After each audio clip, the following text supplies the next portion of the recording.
नमस्कार बच्चों। अब इस वीडियो में हम सॉल्व करने वाले हैं सारे एग्जांपल्स। ठीक है, फैक्टराइजेशन ऑफ पॉलिनोमियल्स से रिलेटेड सारे एग्जांपल्स हैं ये। देखिए एग्जांपल 6 क्या कहता है, examine whether x plus 2 is a factor of x cube plus 3x square plus 5x plus 6 and of 2x plus 4। तो बेसिकली हमारे पास 2px है, ये भी हमारा px है, ये भी हमारा px है, और हमें देखना है कि x प्लस 2 क्या एक फैक्टर है इसका। देखिए फैक्टर थ्योरम की अगर हम बात करें तो वो क्या कहता है कि अगर p का पावर a इक्वल 0 है, यानी कि रिमाइंडर 0 है, तो तो जो x माइनस ए है वो एक फैक्टर होता है। क्यों? क्योंकि उसने पूरी तरह से डिवाइड कर दिया, रिमाइंडर को 0 कर दिया। ठीक है, इतना हमने समझ लिया है पिछली वीडियो में। तो x प्लस 2 है, इसको हम क्या लिख सकते हैं? इसको हम क्या लिख सकते हैं? x माइनस सॉरी इसे हम लिख सकते हैं इसे हम लिख सकते हैं x माइनस माइनस 2 लिख सकते हैं। ठीक है, ये किस फॉर्म में आ गया? x माइनस ए के फॉर्म में आ गया। ठीक है, a क्या हो जाएगा? -2। तो अगर हम कह रहे हैं कि x plus 2 is a factor of ये, तो इसका क्या मतलब होता है कि pa ये 0 होना चाहिए, तभी तो फैक्टर होगा। pa क्या है? रिमाइंडर है, रिमाइंडर शुड बी 0। तो चलिए a की वैल्यू -2 है, अप्लाई करते हैं। क्या हो जाएगा? -2 का क्यूब प्लस 3 इंटू -2 का स्क्वायर प्लस 5 इंटू -2 प्लस 6। ठीक है, इसकी वैल्यू हमारी होनी चाहिए 0 होनी चाहिए वैल्यू इसकी। देखते हैं होती है कि नहीं। -2 का क्यूब क्या हो जाएगा? -8 प्लस 3 इंटू -2 का स्क्वायर हो जाएगा 4। ठीक है, 2 इंटू 4 प्लस 3 इंटू 4 प्लस नहीं होगा, ये माइनस होगा, -10 प्लस 6।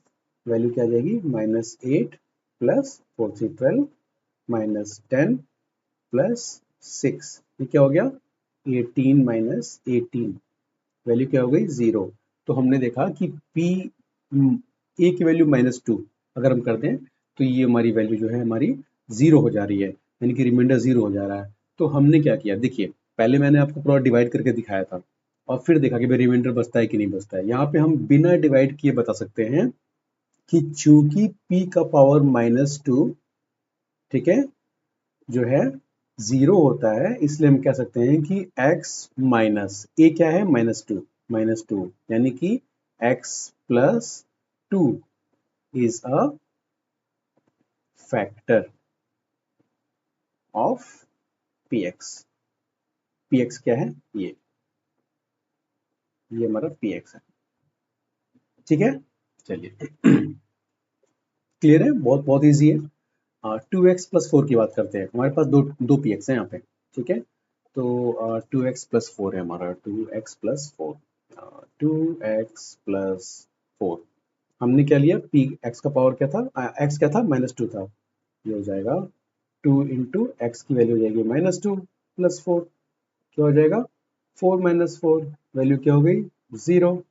तो क्या कह सकते हैं? यहाँ पर भी हम कह सकते हैं कि x माइनस ए का वैल्यू है -2, यानी कि x plus 2 is a factor, it is a factor of px। px क्या है? px है हमारा 2x प्लस 4। ठीक है, बहुत इजी था, आगे बढ़ते हैं। चलिए example 7, find the value of k if x minus 1 is a factor of this px। ठीक है, तो x माइनस 1 अगर फैक्टर है तो हमें पता है फैक्टर थ्योरम क्या कहता है, फैक्टर है तो पूरी तरह डिवाइड करेगा, पूरी तरह डिवाइड करेगा तो रिमाइंडर बचेगा नहीं, और रिमाइंडर क्या होगा? हमारा 0 हो जाएगा। रिमाइंडर होता क्या है हमारा? pa होता है। pa मतलब x माइनस 1, तो ये क्या हो जाएगा? x माइनस ए के फॉर्म में है। a की वैल्यू क्या हो जाएगी? 1 हो जाएगी, तो यहाँ पे रख दो 1। ये हो जाएगा 4 इंटू 1 का क्यूब प्लस 3 इंटू 1 का स्क्वायर माइनस 4 इंटू 1 प्लस के। ये कह रहा है फाइंड द वैल्यू ऑफ के। इक्वेशन बना लेते हैं। ये होना क्या है? 0 ही होना है, पता है फैक्टर थ्योरम कहता है ये 0 होगा। ये क्या हो जाएगा? 4 plus 3 minus 4 plus k equals 0। ठीक है, 4 और 4 गया, वैल्यू क्या आ जाएगी, हमारी वैल्यू हो जाएगी k इक्वल्स -3। ठीक है, बहुत इजी था, आगे बढ़ते हैं। नेक्स्ट क्वेश्चन है हमारा, factorize 6x² + 17x + 5 by splitting the middle term and by using the factor theorem. ठीक है, तो ये कहता है कि दोनों सॉल्यूशंस आप इसे ट्राई करिए। एक बार आप मिडिल टर्म को स्प्लिट करिए और सेकंड सॉल्यूशन होगा फैक्टर थ्योरम का। तो शुरू करते हैं मिडिल टर्म स्प्लिट से। मैं लिख लेता हूँ यहाँ पे मिडिल टर्म स्प्लिट। ठीक है, ये हमारा हो जाएगा सॉल्यूशन 1। कैसे करना है देखिए, मान लेते हैं ये px है, px इक्वल क्या हो जाएगा, 6x² + 17x + 5। ठीक है, हमने इसे px मान लिया। मिड टर्म स्प्लिट में क्या होता है बच्चों, हमें ऐसे करना होता है कि ऐसे आप देख लो, ये अगर इस फॉर्म में है ax² + bx + c, तो ये जो 17x है यानी कि ये जो bx है, ठीक है, इसे हमें ऐसे तोड़ना होता है कि कोई दो वैल्यू ऐसी हो जाए, आप ऐसे लिख सकते हो इसे, L एंड M, ये दो वैल्यूज है। तो L प्लस जब हम M करेंगे तो ये होना चाहिए B। ठीक है, ऐसे तोड़ना है इसे। और जब हम L को M से मल्टीप्लाई करेंगे तो ये हो जाना चाहिए AC। मतलब इस BX को ऐसे दो, तो ये जो टर्म BX है इसको ऐसे दो पार्ट्स में तोड़ो, जहां पर कि मल्टीप्लाई करने पे A और C ये जो दो आपस में मल्टीप्लाई हो रहे हैं इसके बराबर हो जाए यहाँ पर। ठीक है, और ऐड करने पे तो BX ही होगा, क्योंकि BX को तो हम चेंज कर नहीं रहे हैं। ठीक है, उसको बस हम डिवाइड कर रहे हैं। ठीक है, चलिए ऐसा कुछ यहाँ पे करने की कोशिश करते हैं। 6x² + 17x + 5, तो 6 5 जा 30, तो 17x को हमें ऐसा तोड़ना है कि ऐड करने पे तो 17 आए बट मल्टीप्लाई करने पे 30 आ जाए। क्या हो सकता है ऐसा, ऐसे कोई दो टर्म बताइए, ऐसे कोई दो नंबर होंगे हमारे 15 और 2। ठीक है, तो 6x² प्लस इसे लिख सकते हैं, एक टर्म हो जाएगा 15x, दूसरा हो जाएगा 2x, 15 + 2 17x, 15 × 2 30। ठीक है, ऐसे हमने 17 को टू पार्ट्स में तोड़ लिया। अब क्या करेंगे, यहाँ पे आप कॉमन ले लीजिए। मुझे लगता है 6x² और 15x में आप 3x कॉमन ले सकते हो। आप 3x कॉमन लोगे तो क्या बचेगा, 2x प्लस 15x में से 3x के 5 बचेगा, डिवाइड होता है। प्लस अब 2x + 5 में तो कुछ है नहीं कॉमन लेने के लिए, तो आप 1 ले सकते हो कॉमन, तो 1 लेने के बाद वही बचता है 2x + 5। ठीक है, अब इन दोनों में 2x + 5 कॉमन है ना, तो आप 2x + 5 को कॉमन ले लो, तो ये क्या बचेगा, 3x + 1। ठीक है, तो हम कह सकते हैं कि ये इसका एक फैक्टर है। फैक्टराइज हमने इसे कर दिया है, 2x + 1 और 3x + 1। इसे आप ऐसे भी लिख सकते हो चाहो तो, सेम हो जाएगा कि आप 2 कॉमन ले लो तो x + 5/2, और यहाँ पे 3 कॉमन ले लो तो क्या हो जाएगा, x + 1/3। ठीक है, तो आप ऐसे भी लिख सकते हो कि x + 5/2 and x + 1/3 are two factors of px। px यानी 6x² + 17x + 5। ठीक है, तो देखिए मिडिल टर्म स्प्लिट मेथड से हमने इसे बहुत आसानी से कर लिया है। आप इस मिडिल टर्म स्प्लिट मेथड को और भी क्वेश्चन के साथ प्रैक्टिस कर लेना, बहुत अच्छा मेथड है, ऐसे हम कर लेते हैं। लेकिन इसमें एक और बात कही है कि आपको इसे फैक्टर थ्योरम से भी सॉल्व करना है। तो आइए नेक्स्ट हमारा जो स्लाइड है उस पर हम इसे फैक्टर थ्योरम से सॉल्व करने की कोशिश करेंगे, देखते हैं वो कैसे होता है। 6x² + 17x + 5, यहाँ पे मैं फिर से लिख लेता हूँ, px equals 6x² + 17x + 5। ठीक है, एक बार मैच कर लेते हैं, ये लिखा है ना, हाँ ठीक है। चलो बच्चों इसे फैक्टर थ्योरम से हमें सॉल्व करना है। फैक्टर थ्योरम जो है उसके अकॉर्डिंग, अगर x - a एक फैक्टर है इसका, तो जब वो डिवाइड करेगा तो रिमाइंडर जीरो हो जाएगा। रिमाइंडर जीरो का क्या मतलब होता है? रिमाइंडर क्या होता है? पी एक्स की जगह पे ए। अभी देखा हमने फैक्टर थ्योरम को। तो फैक्टर थ्योरम ये कहता है कि if x minus a is factor of p x, तो मतलब ये होता है कि पी एक्स के पे अगर हम ए रख दें तो ये जीरो होना चाहिए। क्यों? क्योंकि ये हमारा रिमाइंडर होता है। ये रिमाइंडर कैसे होता है? ये हमने रिमाइंडर थ्योरम से देखा था। ठीक है, यहाँ पे दोनों कनेक्ट हो गए, रिमाइंडर थ्योरम और फैक्टर थ्योरम। चलिए, if x minus a is factor of p x then p equal to zero. तो हम मान लेते हैं अभी एक क्वाड्रेटिक इक्वेशन है। ठीक है, एक क्वाड्रेटिक इक्वेशन के दो दो फैक्टर्स हो सकते हैं, है ना? अगर ये क्यूबिक होता तो उसके तीन फैक्टर्स हो सकते थे, लीनियर होगा तो एक ही होंगे। अब ये क्वाड्रेटिक है कि तो उसके दो फैक्टर हो सकते हैं। एक चलिए हमारा x माइनस ए है तो एक को हम x माइनस बी मान लेते हैं, है ना? तो कैसे लिख सकते हैं इसे? क्या मैं इसे ऐसे लिख सकता हूँ, 6x minus a x minus B लिख सकता हूँ कि भाई x माइनस ए और x माइनस बी दोनों उसके फैक्टर हैं, और यहाँ पे मैंने बाहर 6 लिख दिया है। इसे थोड़ा सा साइड कर देते हैं, सॉरी, x माइनस बी लिख दिया है। इसे मैं हटा देता हूँ, ज़्यादा तो इसकी जरूरत नहीं है। यहाँ पे हम इस एरिया में प्रॉब्लम सॉल्व करेंगे। ठीक है, तो अगर इसे देखें तो ये क्या हो जाएगा, 6x² प्लस 17x+5। अच्छा, मैं ऐसा क्यों कर रहा हूँ मैं अभी आपको बताता हूँ। 6x² minus ax minus bx plus ab। ठीक है, तो क्या हो जाएगा, 6x² minus 6ax minus 6bx plus 6ab। ये हो जाएगा 6x², यहाँ से आप कुछ कर लो और माइनस लो, माइनस 6 ए ले लो, सॉरी माइनस 6x ले लो, तो क्या हो जाएगा a plus B plus 6ab।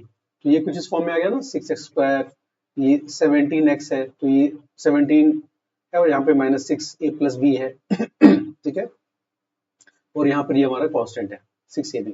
ठीक है, तो देखिए आप कोई भी कहीं पे आप देखते हो तो वो आपको सजेस्ट ये करता है कि इस क्वेश्चन को जब हम सॉल्व करते हैं तो हमें ऐसा देखना होता है कि ये जो हमारा 6ab है, 6ab इसकी वैल्यू जो है 5 है। ठीक है, तो ab की वैल्यू क्या हो जाएगी, 5/6। तो हमें ये सजेस्ट किया जाता है कि आप कोई ऐसे दो नंबर निकालो a और b जिनका मल्टीप्लिकेशन 5/6 आ जाए। ठीक है, साथ ही साथ अगर ये फैक्टर है तो फिर x की जगह पे जब a या x की जगह पे v रखेंगे तो p a या p b की वैल्यू 0 हो जानी चाहिए, है ना? तो ऐसे दो नंबर क्या होंगे, समझ में आ गया आपको? देखिए कैसे निकाल सकते हैं, वैल्यू क्या है 5/6। तो 5, अब ऐसे दो नंबर इसका मल्टीप्लिकेशन 5 हो, क्या कर सकते हैं, 5 का फैक्टर निकालने की कोशिश करिए। 5 का फैक्टर तो क्या होता है, 1 होता है और 5 होता है। 6 का फैक्टर क्या होता है, 1 होता है, 2 होता है, 3 होता है, यही होता है ना? तो इस पे कुछ बनाने की कोशिश करते हैं कि मान लेते हैं कि a की वैल्यू, फर्स्ट केस मान लेते हैं a की वैल्यू 1 है। अगर a की वैल्यू 1 है तो b की वैल्यू क्या हो जाएगी, 5/6। ठीक है, अब ये देखिए ये पॉजिटिव है तो थोड़ा सा हमें दिमाग ये लगाना पड़ेगा, ये सब ये पूरा इक्वेशन ही पॉजिटिव है, तो अब उसमें पॉजिटिव रखोगे तो वो जीरो कैसे होगा, वो तो और बड़ा पॉजिटिव हो जाएगा। तो माइनस लेने की कोशिश करते हैं, शायद माइनस माइनस लेने पे कुछ आपस में कटवट करके जीरो हो जाए। तो a की वैल्यू -1, b की वैल्यू -5/6 ले लो। ठीक है, तो रखते हैं p की वैल्यू अगर x की जगह पे मैं -1 कर दूं तो ये क्या हो जाएगा, 6 इंटू -1 का स्क्वायर, ये हो जाएगा ना, प्लस 17 इंटू -1 प्लस 5, ये क्या हो गया, 6 प्लस 5 माइनस 17। क्या आया, नहीं है, जीरो नहीं है। 6 5 क्या हो जाएगा 11 और -17 -6 हुआ, जीरो नहीं हो पाया, तो -1 तो नहीं है। और जब ये नहीं है तो फिर 5/6 भी नहीं होगा, ये पूरा का पूरा पेड़ गया। दूसरा कुछ लेते हैं।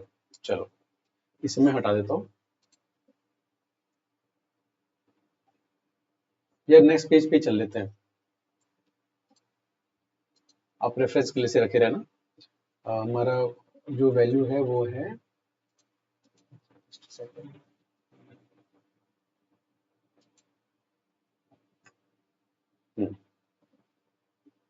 6x² + 17x + 5।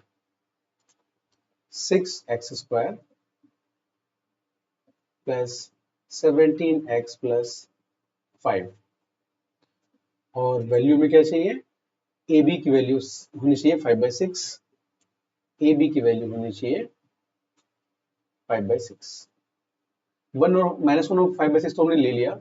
अब क्या ले सकते हैं, 1/2 ले लो ए की वैल्यू, और बी की वैल्यू ले लेता हूँ 1/2। ये हो जाएगा तो ये क्या बचेगा, 5/3। दोनों को माइनस लेते हैं, ठीक है। चलिए सॉल्व करते हैं। p -1/2 ये हो जाएगा 6 इंटू एक्स स्क्वायर किया पे -1/2 का स्क्वायर, ठीक है, प्लस 17 इंटू -1/2 प्लस 5। ये क्या हो जाएगा 6/4 -17/2 प्लस 5। 2 3 2 2। ये क्या हो जाएगा 2 हो जाएगा डिनोमिनेटर में, 3 -17 प्लस 5 to 10। वैल्यू क्या आ गई 13 -17/2 -2। ये भी नहीं हुआ, ये भी नहीं हुआ हमारा, ठीक है। चलिए अब ये नहीं हुआ तो ये वाला भी नहीं होगा। अब क्या करें, इसे मैं हटाता हूँ। ये हमने देख लिया कि ये नहीं हो रहा है।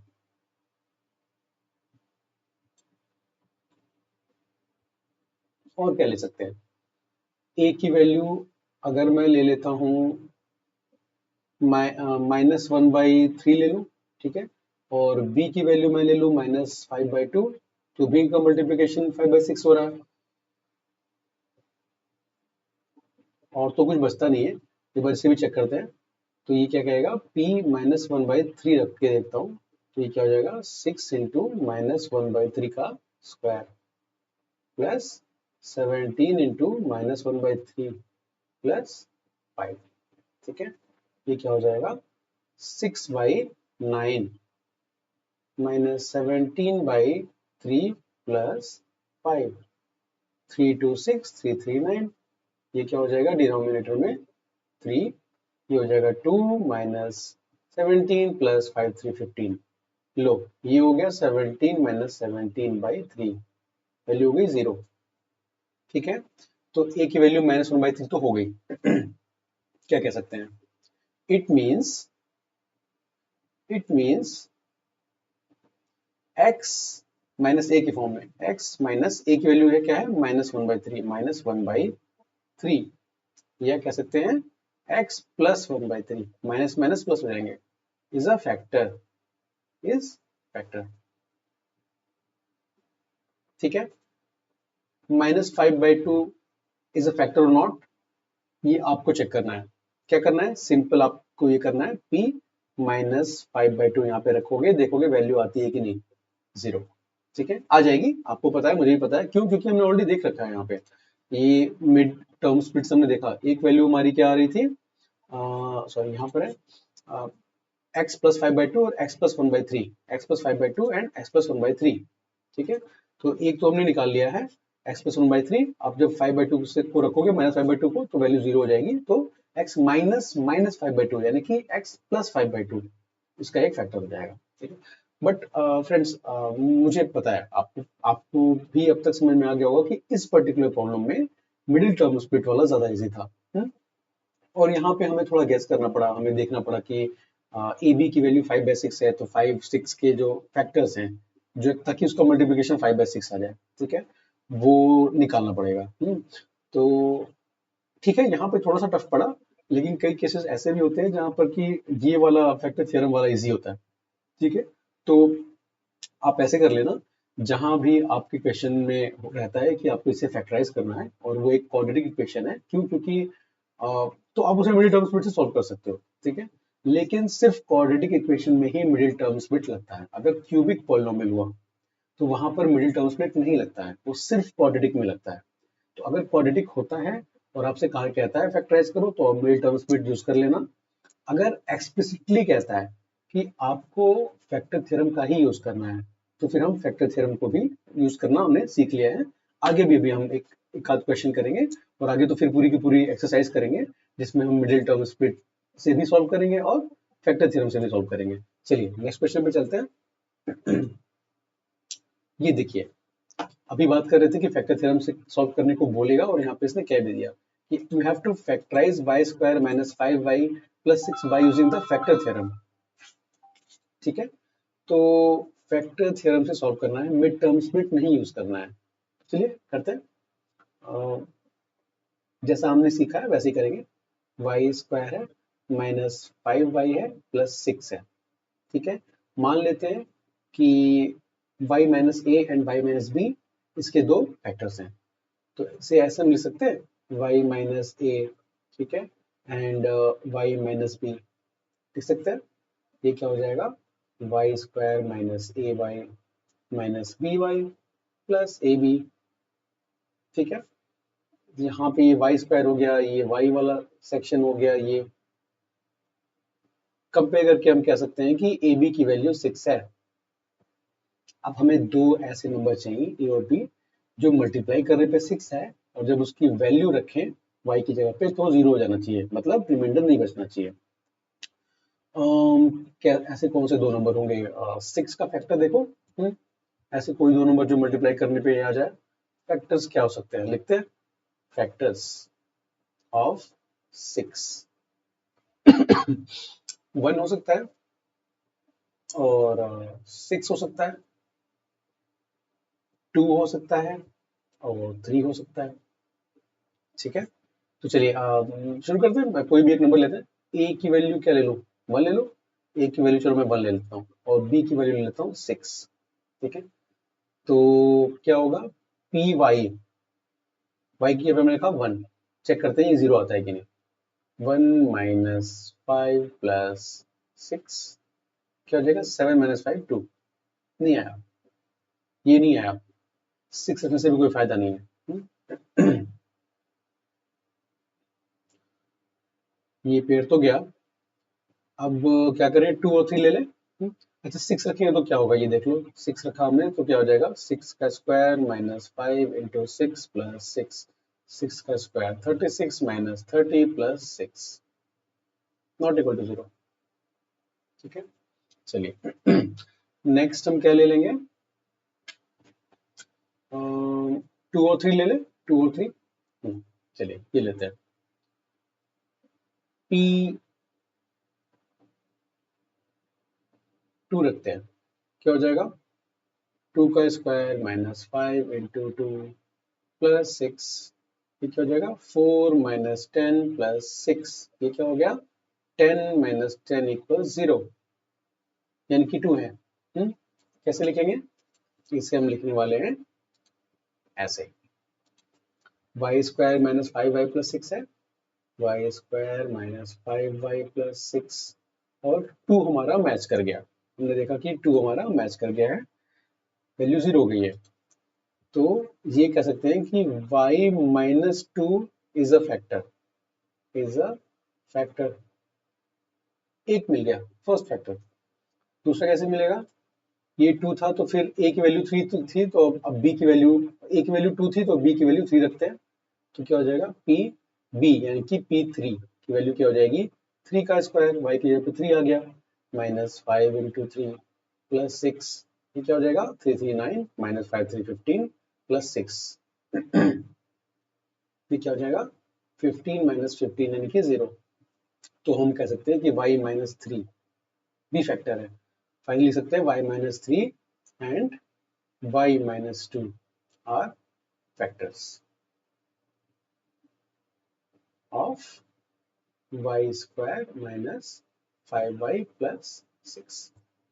ठीक है, चलिए यहाँ पे आपने देखा कि हमने आसानी से कर लिया क्योंकि जो हमारा कांस्टेंट बन गया था वो 6 बन गया था, वो कोई फ्रैक्शन नहीं था, तो हमें बहुत उसमें कोई दिक्कत नहीं हुई।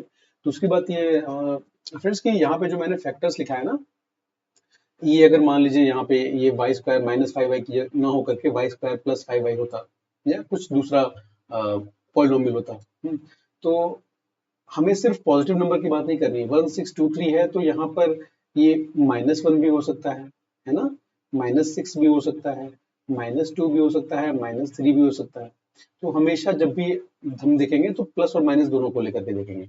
यहाँ पे इवन दो प्लस को हमने रखा तो वैल्यू आ गई, लेकिन कोई जरूरी नहीं है। ऐसा भी हो सकता था कि 2 और 3 की जगह पे पॉलिनोमियल कुछ इस प्रकार का होता कि 2 और 3 की वैल्यू रखने पे नहीं जीरो होता, -2 और -3 की वैल्यू रखने पे जीरो हो जाता। ठीक है, तो हमेशा नेगेटिव इंटीजर को भी ध्यान में रखना है। ठीक, चलिए आगे बढ़ते हैं। Example 10, factorize x cube minus 2x square plus 142x minus 20। अब देखिए ये एक क्यूबिक पॉलिनोमियल है, ये कोई क्वाड्रेटिक तो है नहीं कि हम इसे मिड टर्म स्प्लिट से सॉल्व कर लेंगे। तो कैसे करेंगे इसको भी वैसे देखते हैं।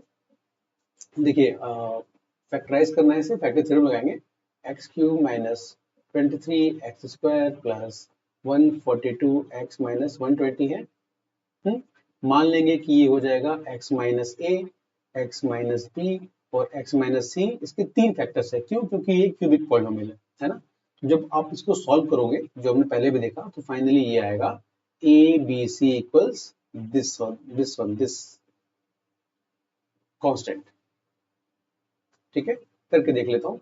देखिए ये हो जाएगा x माइनस ए और यहाँ पे हो जाएगा x square minus b x plus c x plus b c. ये माइनस हो जाएगा, ये माइनस सी एक्स है। ठीक है, minus b x minus c x plus b सी। अब ये सब मल्टीप्लाई होंगे आपस में, तो क्या हो जाएगा x cube minus a x square minus b x square plus a b x, ठीक है, minus c x square plus c a x plus b c x minus a b c, minus a b c. और यहाँ पे क्या है -20, minus a b c equals हो गया -20। ऐसे हमने इसे सॉल्व किया। अब हुआ क्या, ये माइनस माइनस गया। फाइनली हमें देखना है कि ए बी सी की वैल्यू 120 होनी चाहिए। ऐसे कौन से तीन नंबर है ए बी सी जिनकी वैल्यू 120 हो जाएगी? तो 120 है तो इसके फैक्टर्स होंगे काफी सारे, है ना। इसके फैक्टर्स हो सकते हैं भाई, 1 है इसका फैक्टर, ऐसे लिख सकते हैं, फैक्टर्स ऑफ 120 क्या हो जाएगा, 1 है, 2 है, 3 है ना, 4 है, 6 है, ऐसे करके बहुत सारे हैं। एक कोई लेते हैं, यहाँ पे क्या करें, ए की वैल्यू 1 रखते हैं पहले। तो P1 की वैल्यू अगर देखें तो क्या हो जाएगा, 1 का cube minus 23 into 1 plus 142 minus 120। ठीक है, क्या हो जाएगा 1 माइनस 23 प्लस 142 माइनस 120। ये क्या हो गया 142 माइनस 120, और ये क्या हो जाएगा 1 माइनस 23 माइनस 22। ये तो 142 माइनस 142, ये तो जीरो हो गया। मतलब जब हमने ऐसे हिट एंड ट्राई किया 1 को लेकर के, तो हमने देखा कि x minus 1 is a factor, is a factor. हमने हिट एंड ट्रायल किया है, ठीक है, कि भाई 1 भी एक फैक्टर है 120 का। तो x लगाया और जीरो आ गया, ठीक है, तो x माइनस 1 एक फैक्टर तुम्हारा हो गया। अब ये x माइनस 1 एक फैक्टर हो गया, तो इसका यूज करेंगे हम, ठीक है, x cube minus 2x square, just second, x cube minus 2x square plus 142x minus 120। इसे हम लिखते हैं P x equals x cube minus 23x square plus 142x minus 120, 142x minus 120। क्या मैं इसे ऐसे लिख सकता हूँ, x माइनस 1 एक फैक्टर है इसका, और साथ में एक कोशेंट हो जाएगा QX। ठीक है, क्योंकि x माइनस 1 एक फैक्टर है तो कोशेंट तो होगा ही, साथ में रिमाइंडर तो भाई जीरो है, रिमाइंडर की बात नहीं करते, वो जीरो हो गया। QX निकालना है हमें। QX कैसे निकालेंगे, बिल्कुल जैसे नॉर्मली हम डिवाइड करके निकालते हैं वैसे ही निकालेंगे। यहाँ पे आप लिख दो x cube minus 23x² plus 142x minus 120, इसे हम एक्स माइनस 1 से डिवाइड करते हैं, ठीक है। एक्स स्क्वायर हो जाएगा ये हो जाएगा x cube minus x square, minus हो गया प्लस हो गया, क्या बचा यहाँ पे minus 22x² plus 142x minus 120, ठीक है। अब आप क्या करोगे माइनस 22x करोगे यहाँ पे, ये हो जाएगा माइनस 22x² प्लस 22x, ठीक है। ये क्या हो गया, ये प्लस हो जाएगा, ये माइनस हो जाएगा, ये दोनों चले गए, क्या 142 माइनस 22 क्या हो गया 120x माइनस 120, प्लस कर दो 120 यहाँ पे, ये हो जाएगा 120x माइनस 120, टोटल हमारा क्या हो गया 0, ठीक है। तो हमने क्या पाया, px की वैल्यू वो थी, qx की वैल्यू क्या हो जाएगी x² माइनस 22x प्लस 120, ठीक है। अच्छा, अब ये एक क्वाड्रेटिक इक्वेशन तो है ना, तो इसे हम क्या मिड टर्म को स्प्लिट करके सॉल्व कर सकते हैं, बिल्कुल कर सकते हैं। ये 120 है, प्रोडक्ट जो है वो 120 होना चाहिए, एडिशन 22 होना चाहिए, बिल्कुल समझ गए आप भी, मैं भी 10 और 20, 10 और 12, ठीक है। तो ये हो जाएगा x² माइनस कह सकते हैं 10x माइनस 12x, ऐड करने पे 22 आ जाएगा और मल्टीप्लाई करने पे 120 आ जाएगा प्लस 120। आप यहाँ से x कॉमन ले लो, ये हो जाएगा x माइनस 10, और यहाँ से माइनस 12 कॉमन ले लो तो ये हो जाएगा x माइनस 10, तो क्या हुआ x माइनस 10, x माइनस 12, और एक तो हमारे पास है x माइनस 1 पहले से जिससे हमने डिवाइड किया था, तो ये जो तीनों है कुल मिलाकर के ये हमारे फैक्टर हो जाएंगे px के, ठीक है। तो इस तरह से हमने एक क्यूबिक पॉलिनोमियल का एक हिट एंड ट्राई किया, x माइनस 1 मिल गया हमें, जब हमने 1 रखी वैल्यू तो 0 हो गया था, जैसे ही हमें x माइनस 1 मिला हमने डिवाइड किया, एक क्वाड्रेटिक इक्वेशन मिला, और इसको फिर हमने मिडिल टर्म स्प्लिट के सॉल्यूशन से निकाल लिया, ठीक है। चलिए इसके बाद बच्चों फिर नेक्स्ट चीज हमारी जो होने वाली है वो है एक्सरसाइज 2.3। ये सारे जो क्वेश्चंस हमने यहाँ पे देखे हैं, ऐसे ही कुछ क्वेश्चंस वहां पर भी हैं, अब नेक्स्ट वीडियो में हम उनको सॉल्व करेंगे, ठीक है। तब तक के लिए